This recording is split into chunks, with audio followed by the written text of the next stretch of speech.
ఇది second point. Third point వచ్చేసి quality life style, మంచిగా బతికేది. అంటే ఇప్పుడు ఏదైతే మనము లైఫ్ ని లీడ్ చేస్తున్నామో దానికన్నా ఉన్నతంగా బతికేది. ఫర్ ఎగ్జాంపుల్, కాకినాడలో ఏదైనా మంచి రెస్టారెంట్ ఉంది చెప్పండి, అది కాకుండా చెప్పండి, అది తెలుసు నాకు. అందరి బర్డ్సా? ఓకే. నెక్స్ట్ కౌసుబా. Okay. Next Bheemas. Okay. Haveli. Okay. So ఒక 2, 3, 4 రెస్టారెంట్ పేరు చెప్పారు. ఇక్కడ ఏది ఫేమస్ మీకే తెలుసు, నాకు తెలియదు, ఎందుకంటే మీరు లోకల్ కాబట్టి. సో ఇప్పుడు నాది ఏంటి అంటే, ఏదో ఒక రెస్టారెంట్ కి వెళ్ళారు, మీరు చెప్పిన రెస్టారెంట్ కి వెళ్ళారు, మీ ఫ్రెండ్స్ తోనో రిలేటివ్స్ తోనో కూర్చున్నారు. ఫస్ట్ మన చేతికి ఏమిస్తారు వాడు? Menu card. లేదు, మెన్యూ బుక్. ఇప్పుడు మెన్యూ కార్డ్ అంతా లేదు, డైరెక్ట్ మెన్యూ బుక్కే. ఫస్ట్ పేజ్ తీస్తే south Indian, second page north Indian, third page Chinese, fourth page non veg, fifth page milk shake, sixth page ice cream అని ఒక book ని మీ చేతిలో పెడతాను. ఆ బుక్ లో ఫస్ట్ పేజ్ ఓపెన్ చేస్తుంది. నిజం మాత్రమే చెప్పాలి, అబద్ధాలు చెప్పకూడదు. ఫస్ట్ పేజ్ ఓపెన్ చేసిన వెంటనే ఆ బుక్ కి రైట్ సైడ్ అబ్జర్వ్ చేస్తారా, లెఫ్ట్ సైడ్ అబ్జర్వ్ చేస్తారా? అంతా సత్య హరిశ్చంద్రులే ఉన్నారు. ఏముంటుంది right side? Rate, price, cost. Actually restaurant కి ఎందుకు వెళ్ళాం మనము? తినడానికి. ఏం చూడాలి? అక్కడేం దొరుకుతుంది, మనకేం ఇష్టమో అని చూడాలి. బట్ దాని వదిలేసి మనం ఏం చూస్తున్నాము? రేటు, ప్రైజ్, కాస్ట్ చూస్తున్నాం. అంటే మనము భోజనానికి వెళ్ళినప్పుడు రేటు, ప్రైజ్, కాస్ట్ చూడకుండా మనకి నచ్చిన ఫుడ్ ని మనం ఎప్పుడైతే ఆర్డర్ చేసి తింటామో అప్పుడు మన లైఫ్ క్వాలిటీ అయింది అని అర్థం. ఇది థర్డ్ పాయింట్. ఫోర్త్ పాయింట్ చాలా చాలా ఇంపార్టెంట్, పిల్లల ఎడ్యుకేషన్. సో కాకినాడలో ఏదైనా టాప్ స్కూల్ పేరు చెప్పండి. ఆదిత్య, లక్ష్య, అక్షర, శరణ్య. ఓకే. సో ఇప్పుడు ఒక 3 నుంచి 4 పెద్ద స్కూల్లో టాప్ స్కూల్ అని చెప్పారు. ఇప్పుడు నా నెక్స్ట్ క్వశ్చన్ మీ అందరికీ ఏంటి అంటే, మీరు ఏదైతే స్కూల్ పేర్లు చెప్పారో ఆ స్కూల్లో మన పిల్లలు చదువుతున్నారా, చదివారా? కొంతమంది మాత్రమే ఇస్తున్నారు. అరౌండ్ ఒక 300 ఆర్ 250లో మహా అయితే ఒక 5 నుంచి 10 మంది ఎస్ఆర్ అన్నారు, ఇంకా 240 మంది నో అన్నారు. వై? ఎందుకు? మన పిల్లలు మంచి స్కూల్లో చదవకూడదా? చదవాలా, చదవకూడదా? బట్ ఎందుకు చదవట్లేదు? వినబడలే. నేను ఎడ్యుకేషన్ గురించి మాట్లాడుతుంటే డబ్బుల గురించి ఎందుకు ఆలోచిస్తున్నాను? ఎందుకంటే ఈ రోజు ఎడ్యుకేషన్ అనేది బిజినెస్ అయిపోయింది కాబట్టి మనం ఎడ్యుకేషన్ అన్న వెంటనే ఎడ్యుకేషన్ గురించి ఆలోచించట్లేదు. అయ్యో వాడికి ఎంత ఫీజు కట్టాలి, ఇంత ఫీజు కట్టాలి, ఎంత మనము సేవింగ్స్ చేయాలి, దీని గురించే ఆలోచిస్తున్నాం. గానీ వాడు ఏబిసిడి నేర్చుకున్నాడా లేదా, 1, 2, 3 నేర్చుకున్నాడా లేదా, టీచర్ బాగా చెప్తున్నాడా, హోంవర్క్ చేస్తున్నాడా, ఇవన్నీ ఎవరు ఆలోచించట్లేదు. ఎస్ఆర్ 40,000 50,000 ఇచ్చి స్కూల్ పంపిస్తాం. స్కూల్ టీచర్ పిల్లల్ని, వాడు ఇంటికి వచ్చి 1+1 3 అంటాడు. అర్థమవుతుందా నా పాయింట్? సో ఈ రోజు మనము ఎడ్యుకేషన్ కి ప్రాముఖ్యత ఇవ్వట్లేదు. ఏ స్కూల్ ఫీజు ఎక్కువ తీసుకుంటుందో ఆ స్కూల్ బెస్ట్ అని మనం మైండ్ లో ఫిక్స్ అయిపోయినాం. ఎస్ఆర్ ఓకే, అలా ఫిక్స్ అయినా పర్లేదు. బట్ మన పిల్లలు ఆ స్కూల్లో చదువుతున్నారా? లేదు. ఎందుకు? మనము పెద్ద స్కూల్లో చదవాలి అన్నప్పుడు ఎక్కువగా ఆలోచిస్తున్న దేని గురించి?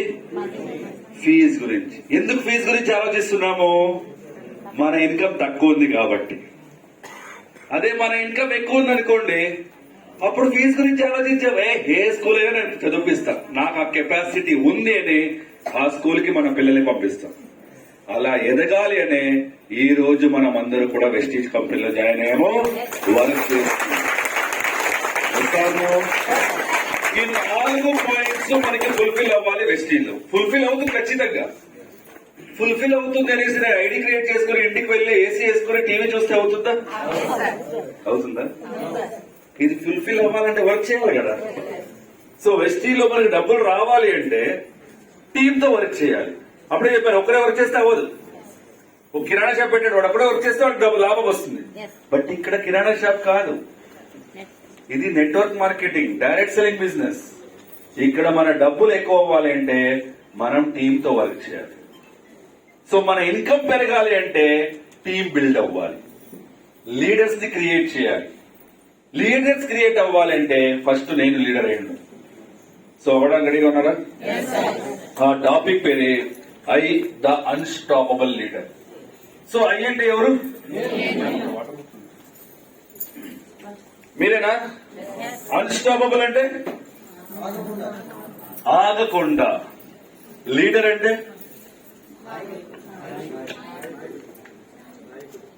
అంటే నాకు తెలుగు రాదేమో అనేసి దాన్ని అనువాదం చేస్తున్నారు. నేను తెలుగులో అనువాదం చేయండి అని చెప్పలా. లీడర్ అంటే ఎవరు అడిగా. అదే మీరు ఎవరు? మళ్ళీ మీ పేరు చెప్పకండి. లీడ్ చేసేవాళ్ళు, 10 మందికి ఇన్స్పిరేషన్ గా నిలబడేవాళ్ళు. ఏదైనా ప్రాబ్లము, ఛాలెంజెస్ వస్తే నేను చూసుకుంటాను, నాతో పాటు నువ్వు రా. అక్కడ ఏదో ప్రాబ్లం ఉంది, నువ్వు వెళ్ళి నీ బతుకు నీది, నాది బతుకు నాది. అలాంటి వాడు లీడర్ కాదు. Yes or no? So leader అంటే ఎవరు అంటే అతను ఎదగాలి, 10 మందితో ఎదగాలి. అలాంటి వాళ్ళని లీడర్ అని చెప్తాం. సో మనం లీడర్ అవ్వాలి అంటే ఆ లీడర్ కి కొన్ని క్వాలిటీస్ ఉండాలి. సో అప్పుడే చెప్పారు కొంతమంది. మీరే నా ఎగ్జాంపుల్ ఇస్తా. నా దగ్గర 10 ఎకరాల భూమి ఉంది, బట్ వ్యవసాయం చేయడం రాదు. ఏం చేయగలను? నేను వ్యవసాయం చేస్తాను వెళ్ళాలన్నా పని కరెక్ట్ గా వస్తుందా? పంట రాదు. నా దగ్గర 10 ఎకరాల భూమి ఉందంతే, బట్ ఎలా వ్యవసాయం చేయాలో నాలెడ్జ్ లేదు. Yes or no? అలాగే మనం కూడా ఈ బిజినెస్ లో జాయిన్ అయిన తర్వాత స్టార్టింగ్ లో మనకి ఈ బిజినెస్ గురించి నాలెడ్జ్ ఉండదు, ఐడియా ఉండదు. ప్రతి ఒక్కరికి కూడా డౌట్స్ ఉంటాయి, ప్రతి ఒక్కరికి కూడా క్వశ్చన్స్ ఉంటాయి. ఆ డౌట్స్, క్వశ్చన్స్ కి మనకి ఎప్పుడైతే ఆన్సర్ దొరుకుతుందో అప్పుడు ఈ బిజినెస్ లో మనం క్రౌన్ అవ్వగలం, యూసీడీ అవ్వగలం, విఎంసీఏ మెంబర్ అవ్వగలం. Yes or no? So leader ఎదగడానికి రెడీగా ఉన్నారా? Are ready? సో ఇక్కడ ఫస్ట్ స్లైడ్స్ వెళ్దాము. To inspire others you need to inspire yourself. Your attitude determines your altitude. Altitude is everything for a leader. So ఒక point అయిన తర్వాత ఇంకొక పాయింట్కి వెళ్దాము. To inspire others you need to inspire yourself అంటున్నారు. అంటే వేరే వాళ్ళని మీరు ఇన్స్పైర్ చేయక ముందు ఫస్ట్ మిమ్మల్ని మీరు ఇన్స్పైర్ చేసుకోండి అంటున్నారు. ఇన్స్పైర్ అంటే వర్డ్కి అర్థం ఏంటి? ఆదర్శం, ప్రభావిత, ప్రేరేపణ అని చెప్పచ్చు. ఎగ్జాక్ట్ వర్డ్ తెలుగులో ప్రేరేపించడం. అంటే నువ్వు కన్సిస్టెన్సీ ఆఫర్ తీసుకో అనే దానికన్నా ముందు నేను తీసుకొని చూపించాను. నేను తీసుకున్నా, నువ్వు తీసుకో. నువ్వు ఫీల్డ్ వర్క్ కి వెళ్ళు అనేదానికన్నా ముందు నేను వెళ్తున్నాను, నువ్వు నాతో పాటు రా. నువ్వు హోమ్ మీటింగ్ చెయ్యి అనేదానికన్నా ముందు హోమ్ మీటింగ్ ఎలా చేయాలో నేర్పించాలి. అంటే ఫస్ట్ నేను రెడీగా ఉంటే నా డౌన్లైన్స్ రెడీగా ఉంటారు. నేనే రెడీగా లేకపోతే నా డౌన్లైన్స్ రెడీగా ఉంటారా? అదేదో సామెత ఉంది కదా, వేరే వాళ్ళకి నీతులు చెప్పక ముందు ఫస్ట్ మనం పాటించాలి. అంటే మన నెట్వర్క్ మార్కెటింగ్ లో ఒక లీడర్ గా ఎదగాలి అంటే నువ్వు ఇది చెయ్యి అని చెప్పకన్నా ముందు ఫస్ట్ నేను చేశాను నువ్వు చెయ్యి అది ఎగ్జాంపుల్ అవ్వాలి. That is the first quality of leader. Lead by example అని చెప్తాం. ఏమంటారు? Lead by example. Your attitude determines your altitude అంటున్నారు. మీ ప్రకారం యాటిట్యూడ్ అంటే ఏంటి? What is the meaning of attitude? వైఖరి తెలుగులో చెప్తాం. నేను యాటిట్యూడ్ అంటే తెలుగులో ఏమంటారు అడగల, మళ్ళీ చెప్తున్నా.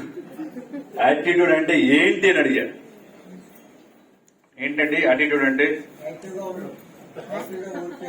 యాక్టివ్ గా వర్క్ చేయడం. ఓకే, సో నా ప్రకారం యాటిట్యూడ్ అంటే మన గురించి మనం ఏం ఆలోచిస్తున్నాము అని యాటిట్యూడ్.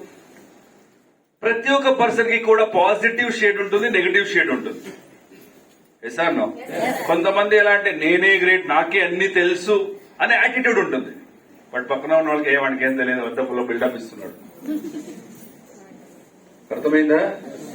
అంటే ఇక్కడ ప్రతి పర్సన్ కి కూడా పాజిటివ్ ఉంటుంది, నెగటివ్ ఉంటుంది. బట్ ఈ బిజినెస్ లో సక్సెస్ఫుల్ అవ్వాలంటే పాజిటివ్ ఉండాలా, నెగటివ్ ఉండాలా? పాజిటివే ఖచ్చితంగా ఉండాల్సింది. అది so positive attitude determines your altitude అంటున్నారు. What is the meaning of altitude? Altitude. Okay, మేము వచ్చేటప్పుడు మాకు లొకేషన్ పంపించండి నేను రవి సార్ కాల్ చేస్తే వాళ్ళు లొకేషన్ పంపించారు. గూగుల్ కి ఎలా తెలుసు ఈ ప్లేస్ లో లయన్స్ క్లబ్ ఉంది అనేసి? క్వశ్చన్ నాకు అర్థమైంది, నీకు అర్థమైంది కదా? గూగుల్ వాడికి ఎలా తెలుసు కాకినాడలో ఇక్కడ ఈ ప్లేస్ లో లయన్స్ క్లబ్ ఉంది అని? దేని ఆధారంగా అప్లోడ్ చేశారు? చూద్దాం ఎవరు ఆన్సర్ ఇస్తారని. అప్లోడ్ చేశారని ఒప్పుకుంటున్నా. వాడేమి గూగుల్ వాడిని పంపించి ఇక్కడ ఈ ప్లేస్ లో లయన్స్ క్లబ్ ఉంది అని అప్లోడ్ చేశాడా? బట్ ఒక ఎవిడెన్స్ తో అతను అప్లోడ్ చేయాలి కదా. ఆ ఎవిడెన్స్ ఏంటి అంటే లాంగిట్యూడ్, లాటిట్యూడ్ నంబర్స్. ఏమంటాము? లాంగిట్యూడ్, లాటిట్యూడ్ నంబర్స్ తో ఈ లొకేషన్ లో ఏముంది అని ఫిక్స్ చేస్తారు. అదే పర్పస్ లో ఇంకొకటి కూడా ఫిక్స్ అవుతుంది. ఫర్ ఎగ్జాంపుల్ ఏదైనా కొండ ఉంది అనుకోండి, గ్రౌండ్ ఫ్లోర్ నుంచి కొండ టాప్ ఎంత హైట్ ఉంది అది మెజర్ చేసే తాపనంనే మనము ఆల్టిట్యూడ్ అని చెప్తాం. సో ఎందుకు ఇక్కడ ఆ వర్డ్ మెన్షన్ చేస్తున్నాము అంటే మీ పాజిటివ్ ఆర్ నెగిటివ్ యాటిట్యూడ్ మీ ఆల్టిట్యూడ్ ని డిసైడ్ చేస్తుంది అని చెప్తున్నారు. అంటే మీ ఎదుగుదల. ఇక్కడ ఆల్టిట్యూడ్ అన్న వెంటనే మీ హైట్ కాదు, 5 అడుగులు ఉన్నారా, 6 అడుగులు ఉన్నారా, 7 అడుగులు, అది కాదు. మీరు ఎంత ఎదిగారు, పీవీ పరంగా ఎంత ఇంక్రీజ్ అయింది, ఎస్ లెవెల్ పరంగా ఎంత రీచ్ అయినారు, ఇన్కమ్ పరంగా ఎంత రీచ్ అయ్యారు, నంబర్ ఆఫ్ జాయినింగ్స్ తో అయితే రీచ్ అయ్యారు. ఇవన్నీ కూడా డిసైడ్ చేసేది ఏది అంటే మీ యాటిట్యూడ్. మీ మంచి యాటిట్యూడ్ ఉందా ఖచ్చితంగా మీరు అనుకునేది సక్సెస్ అవుతుంది. నెగిటివ్ యాటిట్యూడ్ ఉందా ఖచ్చితంగా మీరు అనుకునేది అవ్వదు. ఎందుకంటే ఒక లీడర్ కి యాటిట్యూడ్ అనేది చాలా చాలా చాలా important. Yes or no? So next slide కి వెళ్దాము. How do you see yourself in good times, bad times, challenging times and future? So మిమ్మల్ని మీరు ఎలా చూస్తారు? గుడ్ టైమ్స్ లో మిమ్మల్ని మీరు ఎలా చూస్తారు? బ్యాడ్ టైమ్స్ లో మిమ్మల్ని మీరు ఎలా చూస్తారు? ఛాలెంజింగ్ టైమ్స్ లో మీరు మిమ్మల్ని ఎలా చూస్తారు? ఫ్యూచర్ టైమ్స్ లో మిమ్మల్ని మీరు ఎలా చూస్తారని మాట్లాడదాం. ఫర్ ఎగ్జాంపుల్ ఒకరి నుంచి ఒకరికి ఎగ్జాంపుల్ తీసుకుందాం. ఎస్ మేడం, మీ పేరు? పద్మ మేడం ఈ రోజు ఐడి క్రియేట్ చేసుకున్నారు. ఐడి క్రియేట్ చేసుకుని వర్క్ స్టార్ట్ చేశారు. వాళ్ళు ఒక గోల్ సెట్ చేసుకున్నారు. 2 months లో బ్రాంజ్ అవ్వాలి, 4 months లో సిల్వర్ అవ్వాలి, 6 months లో గోల్డ్ అవ్వాలి, 8 months లో స్టార్ అవ్వాలి అని గోల్ సెట్ చేసుకున్నారు. ఆ గోల్ కోసం వర్క్ స్టార్ట్ చేశారు. వర్క్ స్టార్ట్ చేసిన తర్వాత వాళ్ళు అనుకున్నదన్నీ కూడా దానికోసం వర్క్ చేశారు. 2 months లో బ్రాంజ్ అయిపోయారు, 4 months లో సిల్వర్ అయిపోయారు, 6 months లో గోల్డ్, 8 months లో స్టార్. అంటే వాళ్ళు అనుకున్నదన్నీ కూడా అలాగే రీచ్ అవుతూ ఉన్నారు. సో అప్పుడు వాళ్ళ మైండ్ సెట్ ఎలా ఉంటుంది? ఫుల్ హ్యాపీ ఉంటుంది, ఫుల్ పాజిటివ్ గా ఉంటారు, ఫుల్ ఎనర్జెటిక్ గా, 100% ఎనర్జెటిక్ గా నేను ఇంకా చేయాలి, నేను ఇంకా ముందుకెళ్ళాలి, ఇంకా ఎంత సంపాదించాలని వాళ్ళ మైండ్ పాజిటివ్ గా ఆలోచిస్తారు. Yes or no? That is called good times. మంచి రోజులు అంటారు, వాళ్ళు మంచి సమయం అని చెప్తాం. రెండోది bad times. So bad times కి ఏమనుకోకండి. మేడం మీ పేరు?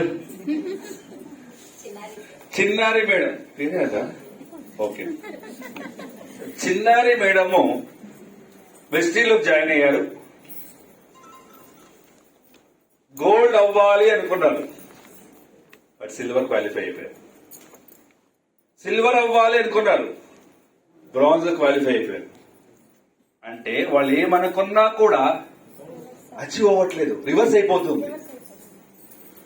అలాంటప్పుడు వాళ్ళ మైండ్ సెట్ ఎలా ఉంటుంది? Full negative.